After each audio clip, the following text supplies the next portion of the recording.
the village of the deadly snow.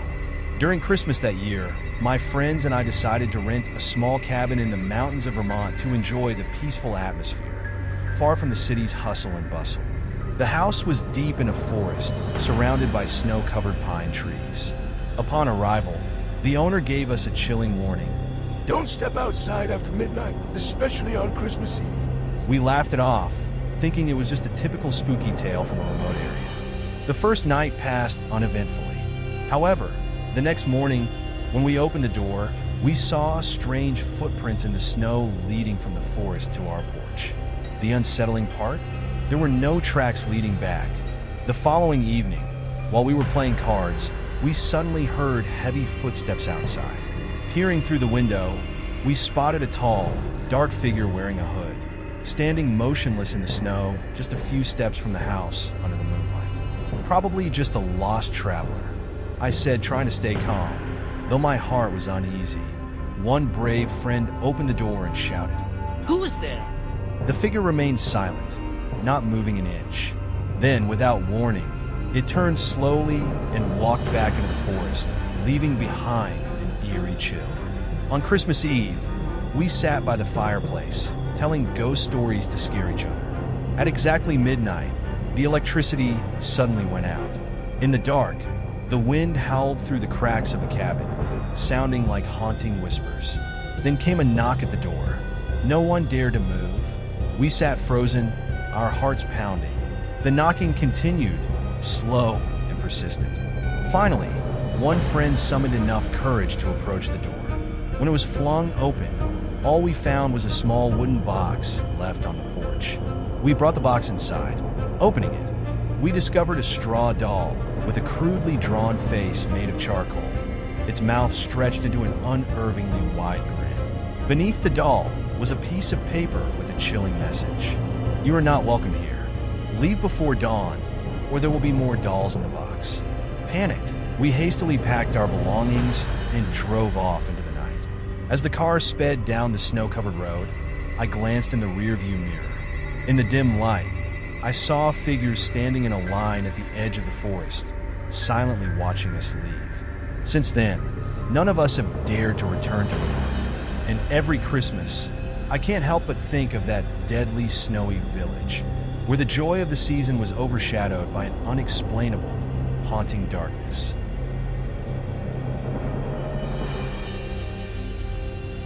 Santa Claus and the Midnight Knock. In a small house on the outskirts of town, two sisters, Lucy and Emma, were preparing for Christmas.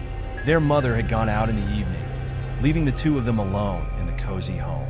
Christmas lights twinkled around the house, and through the window, the snow fell gently, creating the perfect holiday atmosphere.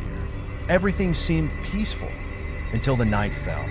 At that moment, Emma was sitting by the fireplace, sipping hot cocoa, while Lucy went through the wrapped Christmas gifts under the tree. Both girls felt excited and happy as the holiday drew closer. But suddenly, the tranquility was broken by a loud knock on the door. At first, they thought it might just be the wind knocking against the door. But when the knock came again, Lucy started to feel uneasy. "Do you think someone is here?" Lucy asked, her voice trembling slightly. Emma looked up at her, uncertainty on her face. Maybe it's Mom coming back. But Lucy wasn't so sure. She walked over to the window, peering out through the thin curtains. The cold from outside seemed to seep into her thoughts, making it hard for her to focus. She saw a figure standing outside, a man dressed in the red suit of Santa Claus, his face obscured by a large hat. He wasn't moving, just standing there staring into the house. "Is that Santa Claus?" Emma whispered, her voice full of unease. "No, something's not right," Lucy replied, her spine shivering. "This doesn't feel right." With her heart pounding, Lucy quickly closed the curtains and pulled her sister away from the window. "What should we do now?" Emma still looked confused, but she was beginning to sense something was wrong. Both girls stood silently in the dark, holding their breath. The knocking continued, louder now, almost like the person was trying to break the door down. "Sis, I think we should call Mom," Emma said, but when Lucy tried to call, the line was dead. Unable to contact anyone, Lucy felt a wave of panic rising. There's something wrong. We have to do something." While Lucy was still in a daze, Emma quickly ran to the kitchen, grabbed a long candle, and lit it. She carefully placed the candle on the table. "We need to activate the smoke detector," Emma said, her hands trembling as she held the lit candle. "Mom taught me how to do this in case of an emergency." Lucy nodded, but at that moment, a sudden chill filled the house. The air turned unnaturally cold, sending shivers down their spines. The knocking on the door grew louder and more frantic, echoing like a hammer against the door. "Sis, I'm scared," Emma said, her face pale. "What do we do now?" "Don't worry, we'll be okay," Lucy tried to reassure her, although she didn't believe it herself. "We just need to stay calm." They sat there, frozen, listening to every creak and groan of the house. Suddenly, a faint noise from outside made them jump. The door was slowly pushed open, but no one was there. The silence that followed was suffocating. When Lucy peeked out the window again, she saw the figure moving quickly through the dark night, then a strange car parked right outside the house. The man in the red suit had disappeared, leaving behind a terrifying sense of dread. Lucy and Emma stood there, wide-eyed, not daring to move. Neither of them wanted to open the door or step outside. It wasn't until the sound of fire truck sirens approached that they both exhaled in relief. Firefighters arrived shortly after, but when they heard the girl's story, their faces betrayed no sense of urgency. "Girls, I think you were just imagining things. There's no one out there," one of the firefighters said dismissively. "You need to calm down." But Lucy and Emma couldn't understand. Everything had felt so real. The imposter Santa Claus had definitely been there, and they could sense the danger. Though the firefighters didn't believe them, at least they were safe now.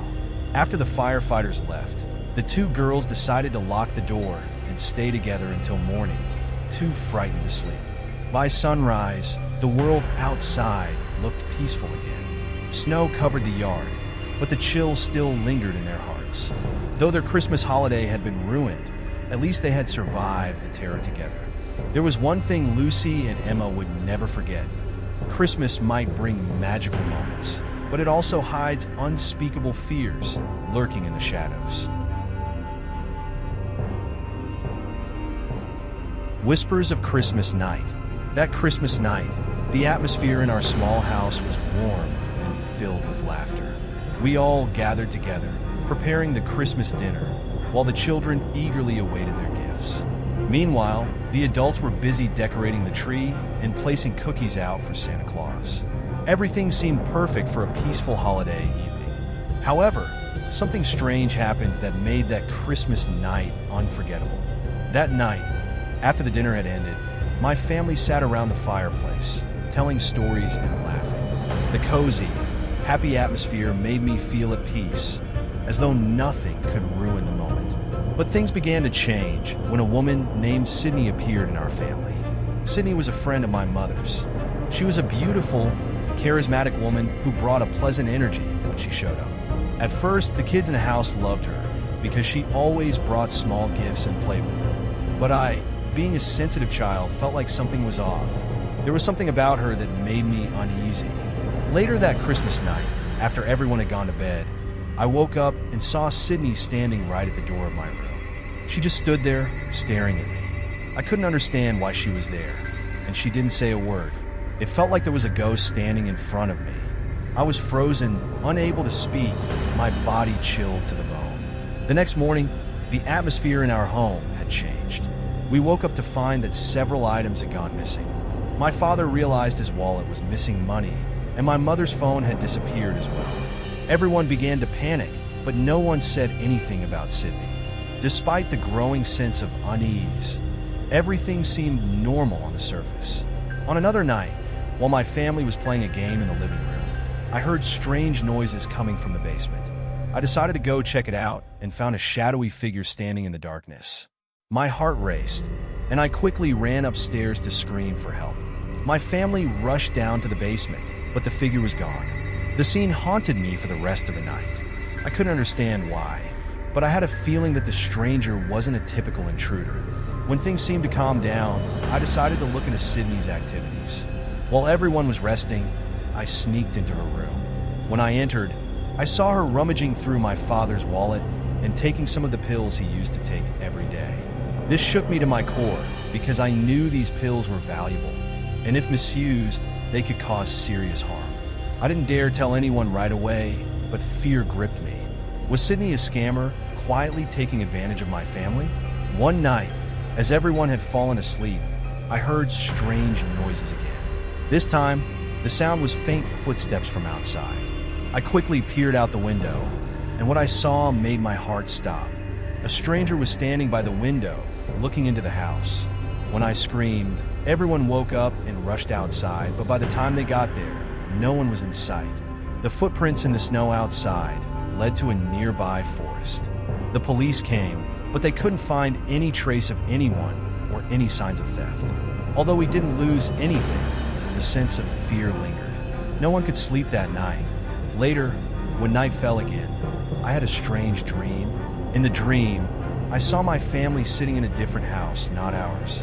Strange footsteps echoed through that house, and I felt like someone was watching us. Though I couldn't see who it was, I could sense their presence. When I woke up, I was overwhelmed with anxiety, as if something terrible was about to happen. After all these bizarre events, I decided to confront Sydney. I told my mother about the suspicious things I had seen her doing, but she didn't believe me. My mother insisted that Sydney was a good friend and would never hurt anyone, but I couldn't bear it any longer. I abruptly demanded that Sydney leave our house, and although my mother initially disagreed, she finally realized something wasn't right. A sense of safety returned to our home, but those events would remain a haunting memory. Sydney never came back, but I could never forget the traces she left behind. That Christmas no longer held sweet memories for me. Instead, it became a series of strange and terrifying events that forced me to reassess everything in my life. Dark secrets can be hidden in the most familiar faces, and sometimes the strangest things happen when we least expect them.